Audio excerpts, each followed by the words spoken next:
Bapak Ibu jemaat yang dikasihi Tuhan, kita akan mendengarkan renungan. Marilah kita mempersiapkan hati dan pikiran kita bersatu di dalam doa. Kasih, karunia, dan damai sejahtera dari Allah Bapa kita dan dari anaknya Tuhan Yesus Kristus menyertai kamu. Amin. Firman Tuhan yang menjadi nas renungan bagi kita pada hari ini tertulis dalam Kejadian pasal 3 ayat 8. Ketika mereka mendengar bunyi langkah Tuhan Allah yang berjalan-jalan dalam taman itu pada waktu hari sejuk, bersembunyilah manusia dan istrinya itu terhadap Tuhan Allah di antara pohon-pohonan dalam taman. Demikian firman Tuhan. Manusia jatuh ke dalam dosa. Jemaat yang baik hati, kapan saja, di mana saja, ketika kita tidak mampu untuk mengendalikan diri atas setiap hal yang ada di sekeliling kita yang menjadi tawaran dalam kehidupan ini, kita bisa saja jatuh ke dalam dosa. Padahal kalau kita memikirkan atau mengkaji ulang, semua sudah tersedia dan lengkap diberikan Tuhan bagi kita.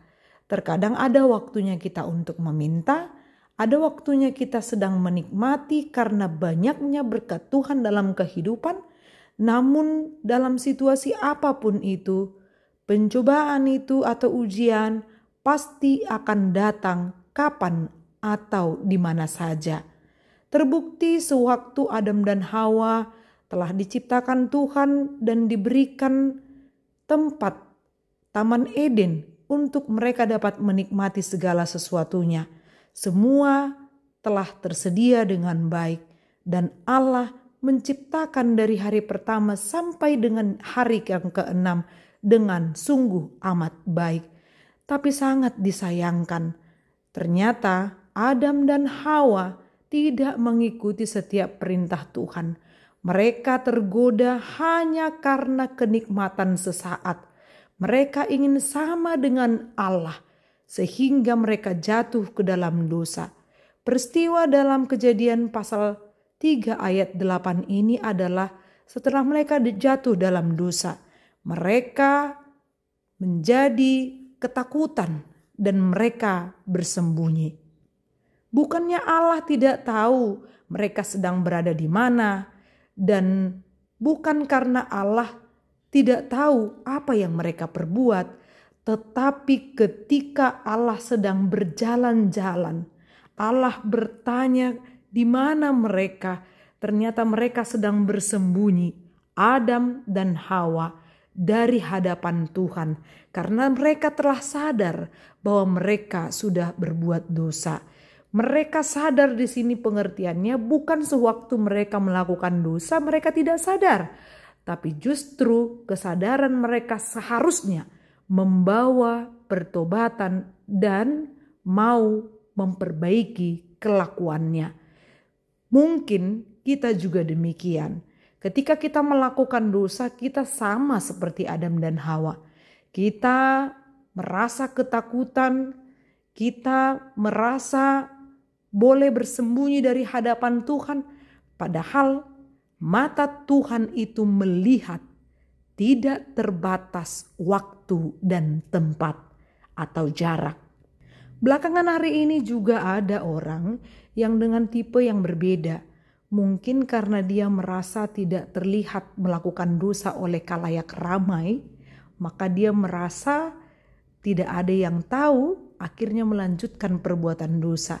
Pada hakikatnya setiap orang yang melakukan dosa akan diikuti dengan ketakutan atau berusaha untuk sembunyi supaya tidak terlihat oleh siapapun. Namun gerak-gerik kita selalu diketahui oleh Allah. Mari sadar apa yang kita perbuat itu diketahui oleh Allah. Perbuatan baik, perbuatan jahat, semuanya diketahui oleh Allah.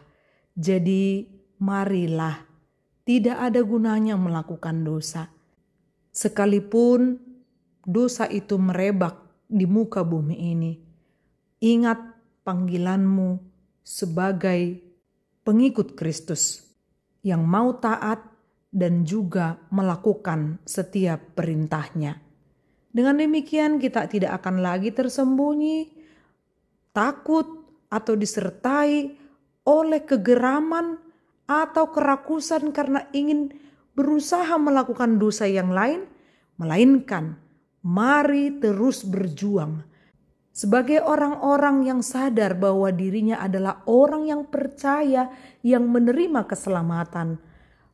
Pakailah keselamatan itu atau hiduplah dalam keselamatan yang diberikan Kristus Yesus sebagai jaminan bahwa engkau menjadi orang yang taat dan setia, mau melakukan firman-Nya. Ingat, Tuhan melihat apa yang engkau perbuat di rumah, di tempat pekerjaanmu, mungkin di tempat engkau sedang studi atau di mana saja kita berada. Allah tidak akan diam untuk orang-orang yang melakukan kejahatan. Dia akan menunjukkan keadilannya untuk membimbing dan mendidik setiap umat yang diciptakannya. Amin, kita berdoa. Bapa yang baik, terima kasih Tuhan untuk firman-Mu yang sudah kami dengarkan, yang membimbing dan mendidik kami, supaya kami mau berkomitmen dan konsisten melakukan segala yang baik sesuai dengan perintah-Mu. Ajari kami Tuhan dengan tuntunan Roh Kudus-Mu. Dalam nama Yesus, amin. Salam sehat, Tuhan memberkati.